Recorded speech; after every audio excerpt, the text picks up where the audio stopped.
हमारी motor industry में शहजाद साहब भी इस बात से बिल्कुल इत्तेफाक करेंगे।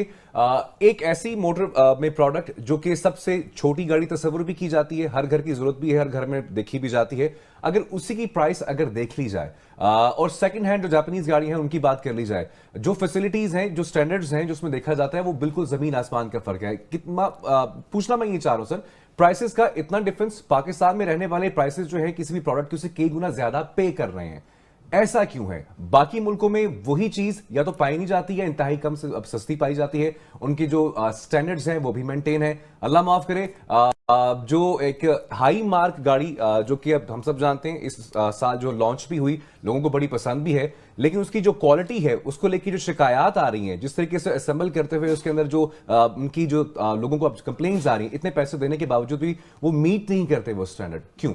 क्या सादगी, क्या शेर है कि मीर की सादगी, तो कैसे सादगी से आपने ये सवाल पूछा। बात यह है कि अगर आप तकरीबन लगातार तवातर से देखेंगे, जो भी गवर्नमेंट आती है ना, वो सबसे पहले ये कहती है कि हमने यूज्ड गाड़ियों की इंपोर्ट की इजाज़त दे देनी है। यानी पहले जो पता वो फेंका जाता है, ये भी आता है मिनिस्ट्री ऑफ प्रोडक्शन से भी आ जाता है और मिनिस्ट्री ऑफ कॉमर्स से भी आ जाता है, लेकिन ऐसा ऐसा बातचीत चलते चलते सारे राज़ी हो जाते हैं, जैसे जैसे रवाज है इसी तरीके से चलता रहता है। अब बात यह है कि मैं एक मिसाल आपको ये देता हूँ कि इंडिया में भी ये गाड़ियाँ बनती हैं, टोयोटा भी बनती है, होंडा भी बनती है। आप देखें वहाँ पर उन्होंने टेक्नोलॉजी को ट्रांसफ़र किया। मैं सिर्फ आपको प्राइसेस शेयर करता हूँ आपके साथ, ताकि ये आपको स्क्रीन पर भी नज़र आती है। ये इस वक्त होंडा गाड़ी है, उनकी उसका नाम है होंडा ब्रायो, अपना नाम है, 4,80,000 रुपये की है, ठीक है। होंडा एमेज 5,70,000 की, होंडा जैज़ 5,98,000 की, होंडा मोबिलो 7,54,000 की, होंडा सिटी सिर्फ 9 लाख रुपए की। ये वो गाड़ियाँ जो इस वक्त आपको अवेलेबल हैं। अगर आप वेबसाइट पर चले जाएं और ख़रीदना चाहें तो इस वक्त ये अवेलेबल है। अब इनकी प्राइसेस हमारी सुजुकी से भी कम है और क्वालिटी भी इतनी स्टैंडर्ड नहीं है जो हमें मिल रही है। वो क्वालिटी इसलिए कि उन्होंने टेक्नोलॉजी को ट्रांसफर किया ना, यहाँ पर तो असेंबली हम बना रहे हैं। ये मैं शफकत साहब इसमें मैं थोड़ा सा इंटरप्ट करना चाहूँगा। जी। हमें सुजुकी मेहरान पिछले 20 साल से दी जा रही है और पेपरों में वो हर साल मॉडल बदल देते हैं, लेकिन चीज़ वही दी जा रही है। कभी उसकी स्टेयरिंग चेंज कर देते हैं, कभी उसकी लाइट चेंज कर देते हैं। आपकी इतला के लिए मैं अर्ज़ करूँ कि जो इंडिया की आपने बात की, वहाँ 800 सीसी की जो अल्टो है ना, वो 2,50,000 रुपये की है, और 1000 सीसी की जो अल्टो है वो 3,20,000 रुपये की है।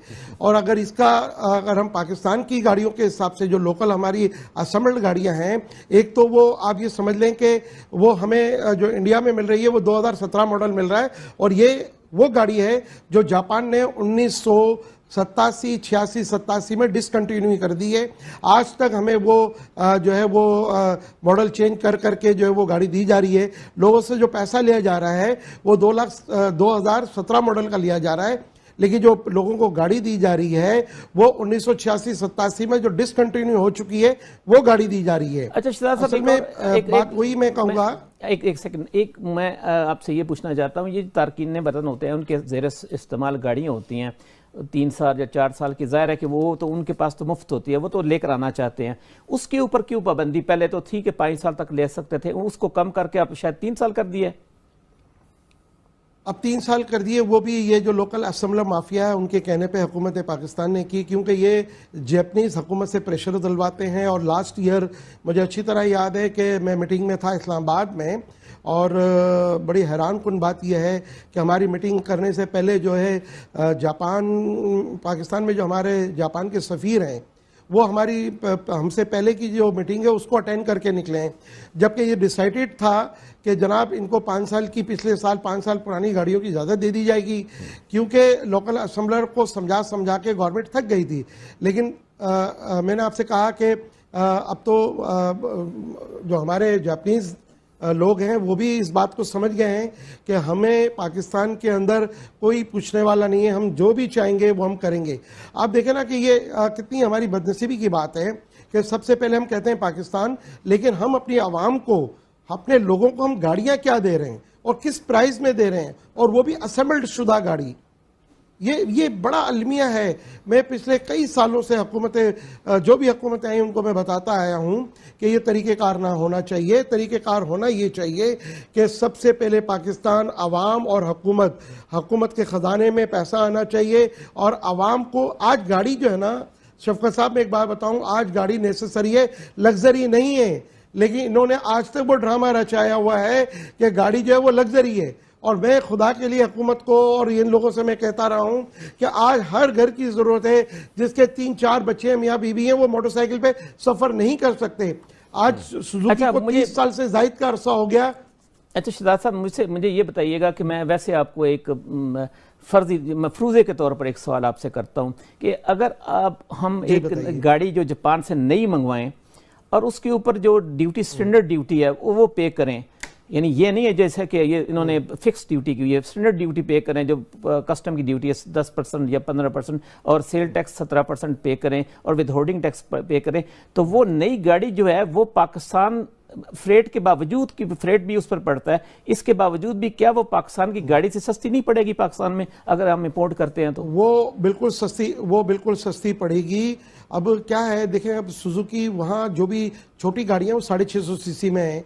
हमारे मुल्क में जो छोटी गाड़ी, एक ही गाड़ी है, वो मेहरान है, वो 800 सीसी में है। अगर हम जो ड्यूटी स्ट्रक्चर गवर्नमेंट ने इनके ऊपर लगाया हुआ है या इनकी CUV कार पे लगाया हुआ है, अगर वही ड्यूटी स्ट्रक्चर हम दो बातें करते हैं। हम क्या कहते हैं कि जनाब आप ओपन कर दें, क्यों कि डिलेशन प्रोग्राम हमारे मुल्क में ख़त्म हो चुका है। अब ये ट्रेडिंग हो रही है और ये ट्रेडिंग चलती रहेगी। अगर हुकूमत वक्त हमें डायरेक्ट इंपोर्ट अलाउ कर दें और TR बैगेज गिफ्ट के तहत अगर ये गाड़ियों का जो सिलसिला है इसको अगर समंदर पार पाकिस्तानियों की हद तक महदूद रखें और जो यूज गाड़ियों का कारोबार करने वाले पाकिस्तान में हैं उनके लिए अगर डायरेक्ट इंपोर्ट अलाउ कर दें तो हम इनका बहुत अच्छे तरीके से मुकाबला कर सकते हैं, नई गाड़ियों में भी और यूज गाड़ियों में भी। अच्छा, इन्होंने एक TR का लफ्ज़ इस्तेमाल किया। TR से मुराद होता है ट्रांसफर ऑफ रेजिडेंस। अगर आप मसलन दुबई में या जद्दा में रहे हैं तो आप जब वहाँ से आपका जॉब ख़त्म होता है या आप जॉब ख़त्म करते हैं तो आप 2 साल से ज़्यादा अगर स्टे है तो आपको ट्रांसफ़र ऑफ रेजिडेंस आपको अलाउंसेस मिलते हैं। तो अक्सर ये होता है कि आप ट्रांसफ़र ऑफ रेजिडेंस के केस में अपनी जो जितना भी सामान है वो ला सकते हैं और उसके ऊपर ड्यूटी में छूट भी दी जाती है।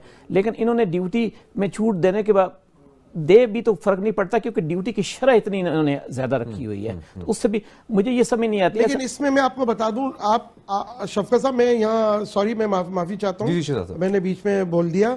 मैं आपको ये बताऊं कि देखें यहाँ ड्यूटी का जो रेट ऑफ ड्यूटी है 650 सीसी से लेके और 1800 सीसी तक, वो हमारी ड्यूटी फिक्स ड्यूटी है। हाँ जी, ये हमारी स्क्रीन पर चल रही है इस वक्त, ये ड्यूटी स्ट्रक्चर चल रहा है जी। हाँ जी जी, डॉलर ड्यूटी फिक्स है।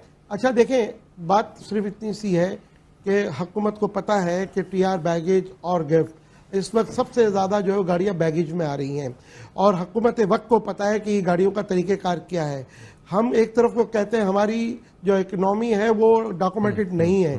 मैं आपके प्रोग्राम के तवस्सुस से वज़ीर ख़जाना साहब को और गवर्नमेंट ऑफ पाकिस्तान को कहना चाहता हूं कि हम वो तमाम शराइत आपकी मानने को तैयार हैं और हम तमाम अपनी जितने हमारे कार डीलर्स पूरे पाकिस्तान में हैं, हम सब डॉक्यूमेंटेड होने के लिए तैयार हैं।